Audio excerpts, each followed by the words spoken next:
अब ढेरों ढेर सर्दियों में बर्तन धोना हो जाएगा आसान, सिर्फ़ और सिर्फ़ इस छोटी सी इलास्टिक की मदद से। अब ना आपके हाथ गीले होंगे और ना ही आपको सर्दी लगेगी। इसी तरीके से छोटे-छोटे से टिप्स एंड ट्रिक्स हैं जिसमें अमल करके आप अपनी लाइफ़ को आसान बना सकते हैं और छोटे-छोटे से ऑर्गेनाइज़र्स को घर में बना के अपनी मुश्किल को कर सकते हैं आसान। बिस्मिल्लाहिर्रहमानिर्रहीम। अस्सलाम वालेकुम, कैसे हैं आप सब? उम्मीद करती हूँ खैरियत से होंगे। जी तो फ्रेंड्स, लेकर आई हूँ ज़बरदस्त से जुगाड़। स्टार्ट करेंगे टिप नंबर 1 से।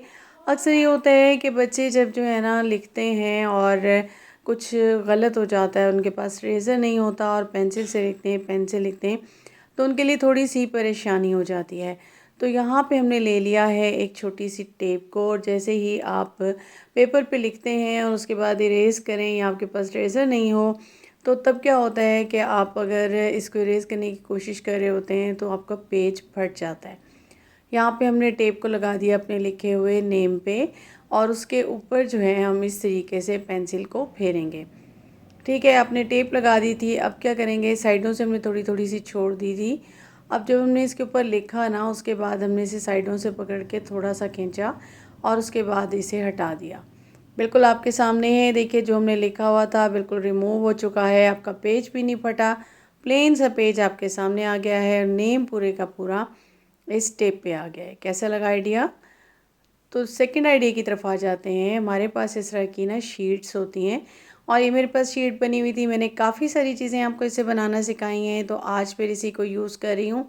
मेरे पास इसकी लेंथ है 34, और ये मैंने डबल करके रखी हुई है, और विड्थ मेरे पास आई है 14, और जब मैं इसको डबल कर लूँगी तो ये मेरे पास 28 आ जाएगी। अब मैंने क्या करना है, इसको आपने अपनी बिल्कुल अपनी मेजरमेंट के अकॉर्डिंग करना है। जितनी आप शर्ट का फ्रंट लेते हैं उसी हिसाब से आपने इसकी कटिंग कर लेनी है। अब मैंने क्या किया कि मैंने 11 इंच का मार्जिन रख के ना बिल्कुल इसकी साइड्स पे, और ये मैंने कट कर लिए थे कंधे से। ऊपर से क्योंकि ये पेपर फटा हुआ था इसीलिए मैंने उसको भी कट कर लिया। अब साइड की कटिंग कर लूँगी, और आप चाहें तो स्ट्रेट कर लें। मैंने इसे बिल्कुल एक शर्ट की तरह ना साइड से थोड़ी सी फिनिशिंग की कटिंग दे के मैंने इसे कट कर लिया। अब जो सेंटर का ये पार्ट है ना, इसको हमने बिल्कुल एक डिज़ाइन से दे दिया है, और उसके बाद हमने क्या करना है, यहाँ पे बिल्कुल इसको कट कर लिया, और अब इसको मैं कंधों से लेते हुए बिल्कुल ऊपर की तरफ ले आऊँगी, और ऊपर से स्टिच करते हुए साइड पे, और इसी तरह से चारों तरफ से ना मैं इसको थोड़ा थोड़ा सा मोड़ते हुए स्टिच कर लूँगी।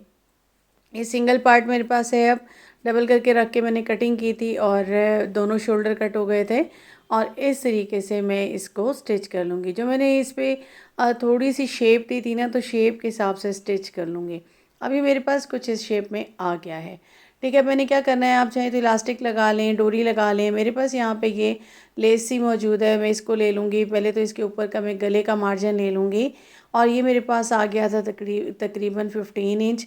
और इसी तरह से मैं इसका जो है ना 30 इंच का ले लूँगी डबल करके, उसको सेंटर से कट करके 15 इंच का साइडों का ले लूँगी। अब जो कंधे की हमारी सिलाई थी ना, वहाँ से मैं इसको जो है दोनों साइडों से सी लूँगी, और ऊपर वाला जो पार्ट था ना, गर्दन में आता है, उसको मैंने ऊपर रख के इस तरह से सी लिया। मैं इसका क्या इस्तेमाल करने वाली हूँ आपको बताऊँगी। क्या होता है कि जब भी हम कपड़े बर्तन धोने लगते हैं ना, तो क्या होता है कि हमारे कपड़े ना गीले हो जाते हैं इस तरह से पेट की तरफ से, सामने की तरफ से। तो क्या होता है कि हमें ठंड लगने का भी ख़तरा होता है, ख़ास तौर पे सर्दियों में। इस तरह से ये आपका वाटरप्रूफ एप्रन बन गया। आप इसको पहन लीजिए, इस तरीके से आप इसको बैक से इजीली बंद कर लीजिए, और अब ये ज़बरदस्त सा हो गया। अब आप बर्तन धोइए, ढेरों ढेर धोइए, आपके कपड़े बिल्कुल गीले नहीं होंगे, और आपको सर्दी भी नहीं लगेगी। जब आप अपना काम कर लें तो इसको इस तरह से हैंग कर लें। जो ये अगर हल्का सा गीला हुआ होगा तो वो सूख जाएगा।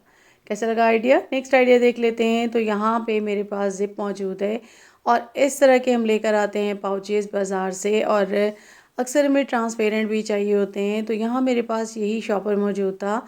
मैं इसको डबल फ़ोल्ड कर लूँगी। फ़ोल्ड करने के बाद मैं इसे 3-3 इंच का ना, इससे ज़्यादा मैं रख लूँगी। ठीक है, जो ये मेरे पास पाउच मौजूद था, और क्योंकि मैंने इसको रखा है ज़िप के अकॉर्डिंग भी, ये ज़िप मेरे पास तकरीबन जो है ना 11 इंच की थी, तो इतना ही मैंने इसको ले लिया है। ठीक है जी, ये मेरे पास डबल आ गया है। अब मैं क्या करूँगी, इसको ऊपर से थोड़ा सा फ़ोल्ड करूँगी, और ज़िप के ऊपर इस तरह से रख के एक साइड से और फिर दूसरी साइड से स्टिच कर लूँगी। बहुत आसान सा है, कोई मुश्किल नहीं है। ये मैंने ज़िप ली थी 5 रुपीज़ की और ये मेरे पास मौजूद थी, मोटी सी ज़िप है। अच्छा, अक्सर जब हम ज़िप लगा लेते हैं ना, यहाँ मैंने लगा ली थी, उसे बंद करते हैं तो बंद नहीं हो रही होती। तो होता क्या है कि जो धागे होते हैं ना, वो इसमें अड़ रहे होते हैं, तो धागों को आप कट कर लें। अब आप चाहें तो इसको बिल्कुल इक्वल रख के जो है साइडों से सिलाई लगा लें, लेकिन मैंने क्या किया कि मैंने इसको ऊपर से ना थोड़ा सा शॉपर ऊपर की तरफ कर लिया और इस तरह से ज़िप थोड़ी सी सेंटर में आ गई, यानी कि 1 इंच का मार्जिन रख के मैंने ज़िप को थोड़ा सा सेंटर में कर लिया था। 1 इंच ऊपर मैंने शॉपर ले लिया। अब दोनों को बराबर कर लूँगी और साइडों को स्टिच कर लूँगी। साइडों को स्टिच करते हुए मैंने क्या किया कि इस मेरे पास ये डोरी थी, तो इसको मैंने डबल करके यहाँ पे रख के अंदर की तरफ इसको स्टिच कर लिया। अब ये अंदर आपको नज़र आ रहा होगा। अब मैं इसे सीधा कर लूँगी और ये देखिए ज़बरदस्त सा पाउच रेडी हो गया है। बिल्कुल, हमारे बच्चों को अक्सर जो है ना वो एग्ज़ाम के लिए भी ख़ास तौर पे ट्रांसपेरेंट चाहिए होते हैं और ये मैंने बना लिया है। अब आप चाहें तो इसे किसी भी तरह यूज़ कर सकते हैं। किचन में आप इसमें चम्मच वग़ैरह रख सकते हैं और वैसे मेकअप के लिए भी यूज़ कर सकते हैं, पेंसिल्स वग़ैरह रखें। मैंने ये बनाया अपनी बेटी के लिए और यहाँ पे इनके सारे जितनी भी चीज़ें हैं इनकी वो सारी की सारी आ जाएँगी और इनके पेन, पेंसिल हर चीज़। और ये देखिए ज़बरदस्त सा पाउच रेडी हो गया। अब ये खुश भी हो गई और लेकर जाएँगी स्कूल और मज़े हो गए। तो कैसा लगा आपको मेरा ये आइडिया? बिल्कुल सिंपल सा है, घर ज़िप पड़ी हो तो आप इस तरह से बना के दे सकते हैं। नेक्स्ट आ जाते हैं, तो यहाँ पे मेरे पास ये शीट मौजूद है, तो इसको मैंने डबल किया हुआ है, तो ये बल्कि 8 पार्ट मेरे पास हैं और मैं इसको कट कर लूँगी। अच्छा, इसकी मैंने कैसे मेजरमेंट ली है कि आपका जिस तरह से बाजू की एक साइड होती है ना, तो उसकी आपने मेजरमेंट लेके इसको कट कर लेना है। अब मैं क्या करूँगी, इसका जितना भी एक्स्ट्रा पार्ट है ना उसको मैं साइडों से पहले कट कर लूँगी। अच्छा, ये इस वक्त मेरे पास 8 फोल्ड हैं, मुझे 4 फोल्ड चाहिए क्योंकि मुझे यहाँ पे बनाने हैं 2 बाजू और इसके लिए मुझे यहाँ पे चाहिए था। तो मैंने यहाँ पे पहले तो इसको ले लिया और ये एक तो जो है ना वो सेंटर से कट था और एक जो है पीस वो बड़ा था, उसको मैं हटा लूँगी और यहाँ मैं 2 पीस ले लूँगी और इसकी मेरे पास लेंथ आ जाएगी 17 इंच। और जब मैं इसको डबल फोल्ड करूँगी तो 4 पीस आ जाएंगे, 4 पीस की मेरे पास 17 आ जाएगी। तो मैं एक्स्ट्रा सारा कट करके मेरे पास यहाँ पे तकरीबन जो है ना वो 14 इंच की मेरे पास लेंथ आ जाएगी। विड्थ मेरे पास आ जाएगी 10 इंच और अगर इसका डबल का देखें तो ये मेरे पास 20 आ जाएगी। और इसी तरह से डबल में अगर हम देखें तो मेरे पास ये लेंथ जो है वो मेरे पास आ गई थी तकरीबन जो है 30। मैंने इनको सेंटर से बिल्कुल अलग कर लिया। अब मैं क्या करूँगी कि ऊपर नीचे से मैंने कट कर लिया था क्योंकि वो मुझे ओपन पार्ट चाहिए। अब पहले तो इनके सेंटर में मैं इनको एक दूसरे के ऊपर रख के स्टिच कर लूँगी। ठीक है जी, इसको मैंने स्टिच कर लेना है और ये मेरे पास एक लंबा पीस आ जाएगा, यानी कि इसकी विड्थ मैंने ली थी ना 10, तो मेरे पास 20 आ जाएगी। अब मैंने क्या करना है, मेरे पास जी बिल्कुल यहाँ पे कुछ इलास्टिक मौजूद हैं। पहले मैंने ये लगा के वाइट चेक कर रही थी लेकिन ये बिल्कुल ख़राब थी तो मैंने इसे छोड़ दिया। अब मैं क्या करूँगी कि जो मैंने एक पीस कट किए हैं ना, जिस तरह हम बाजू को मतलब करते हैं ना, तो उसी तरीके से आगे से भी और पीछे से भी मैं इसको स्टिच कर लूँगी। ठीक है जी, दोनों साइडों से मैंने इसको स्टिच कर लेना है। अब ये मेरे पास 14 इंच है, 14 इंच मेरे पास ये आ गई है क्योंकि कटिंग शटिंग करके मेरे पास ये 14 इंच थी। तो मैंने क्या करना है, 7 इंच की मैंने इलास्टिक लेनी है। अच्छा, अब इसके एक साइड पे ना मैंने जो फ्रंट पे लगाना है वो मैं 7 इंच की लूँगी और उसको खींचते हुए मैं पूरा कर लूँगी।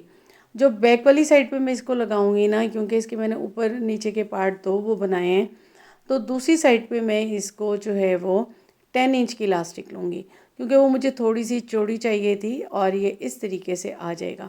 अब क्या करेंगे हम, अब इसकी साइड को भी बंद कर देंगे क्योंकि हमने 2 साइडों पे इलास्टिक लगा ली है और अब हमारे दोनों साइड ओपन है। और इस तरह से इसका जो दूसरा साइड था उसको हमने ये फोल्ड करते हुए बंद कर लिया। अब ये मेरे पास कुछ इस तरीके का एक बाजू की शेप में आ गया है। ठीक है जी, अब अगर हम इसको मेजर करें ना तो आप ये देखेंगे कि एक मेरे पास चौड़ा है और एक मेरे पास खुला है। होता क्या है कि ये मेरे किस काम आएंगे, बिल्कुल जी, हम जब बर्तन धो रहे होते हैं ना तो क्या होता है कि हमारे बाजू गीले हो जाते हैं और हम जितना भी फोल्ड कर लें, कुछ भी कर लें, लेकिन हमारे बाजू गीले हो जाते हैं, हमें सर्दी लगने का ख़तरा होता है और बार बार हमें फिर कपड़े चेंज करने पड़ते हैं। जो मैंने चौड़ी साइड बनाई थी उसको मैंने बैक की साइड पे ले लिया और फ्रंट पे मैंने इस तरह से छोटा साइड ले लिया और इस तरीके से मैं इसको पहन लूँगी। ये अब देख लें, इस तरीके से मेरे पास स्टिच हो गए थे। आप चाहें तो इसे बाजू पे आगे भी कर सकते हैं। अब जितने ही आपके बर्तन हैं, ढेरों ढेर बर्तन आप इजीली धो सकते हैं। बिल्कुल आपके बाजू गीले नहीं होंगे और ना ही पानी लगेगा। पानी ठंडा हो, गर्म हो, आपके लिए मुश्किल नहीं होगी और आप आसानी से सारे के सारे बर्तनों को वॉश कर लेंगे इस मिनटों सेकंडों में। ठीक है जी। ये आपका वाटरप्रूफ जो है ना, आपके पास बाजू आ गए हैं। अब आपके बाजू फ़ोल्ड हो जाएँ, कुछ भी हो जाए, तो आपको ठंड भी महसूस नहीं होगी। तो इससे ये आपको जो है ना बहुत आसानी हो जाएगी और जल्दी-जल्दी से आप अपने सारे बर्तनों को वॉश कर लेंगे। अच्छा, इसका एक और भी तरीका है कि अगर आप चाहें तो आगे इसको ना ग्लव्स भी लगा सकते हैं कि इसकी कटिंग आप यहाँ पे इलास्टिक ना लगाएं। इसकी कटिंग कुछ इस तरह से करें कि आगे से आपका ग्लव्स बन जाए। लेकिन क्योंकि कुछ लोगों को ना एलर्जी होती है, जैसा कि मुझे भी है ग्लव्स से, तो मैं ग्लव्स नहीं लेती, या फिर आप प्लास्टिक के ग्लव्स भी यहाँ पे पहन सकते हैं। ठीक है जी। ये अब आपके बर्तन धुल गए और आपका काम आसान हो गया। अब आप इसको उतारेंगे और ये देखिए, बिल्कुल ये जब उतरेंगे तो ऐसे लग रहा है जैसे स्टीम थी। बिल्कुल आपके बिल्कुल बाजू गीले नहीं हुए और ये पानी भी नहीं गया अंदर, क्योंकि आगे से हमने थोड़ा सा तंग रखा है, बैक से हमने खुला रखा था कि ऊपर चढ़ता है। ठीक है जी। ये इस तरीके से आप बना लेंगे और ज़बरदस्त आपका काम हो गया। अब आप इनको उतार लें। जब आपका काम हो जाए तो इनको सुखा लें और उसके बाद इनको आप साइड पे कर दें। कैसा लगा आइडिया? तो कैसा लगा मेरा आज का कंटेंट? उम्मीद करती हूँ पसंद आया होगा। पसंद आया तो काइंडली मेरे चैनल को सब्सक्राइब कीजिएगा। अपना रखिएगा ख्याल। मुझे दीजिएगा इजाज़त। अल्लाह हाफ़िज़।